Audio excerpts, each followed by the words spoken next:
High বন্ধুরা, দেখো আজকে স্কুলে আমার স্টুডেন্টরা আমার জন্য কি তৈরি করেছে। দেখাও তোমরা আমার জন্য কি তৈরি করেছো। এ আম মাখা, এটা আজকে কি আমার গিফট? আম মাখা গিফট। হ্যাঁ, কে কে তৈরি করেছো? তোমরা সবাই তৈরি করেছো নাকি?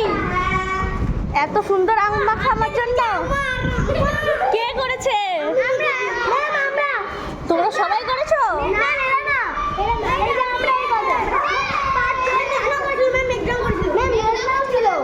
এই দেখুন আমার জন্য আজকে স্কুলে আম মাখা করেছে এই বাচ্চাগুলো সবাই মিলে। দেখি তোমাদেরকে সবাইকে একসাথে, সবাই হাই করো।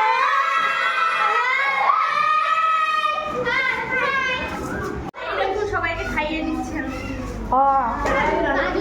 এই নাও, এই যে খাওয়া দাওয়া সবাই একটু প্রসাদ, আম মাখার প্রসাদ। সবাই না চলে আসা ঠিক আছে।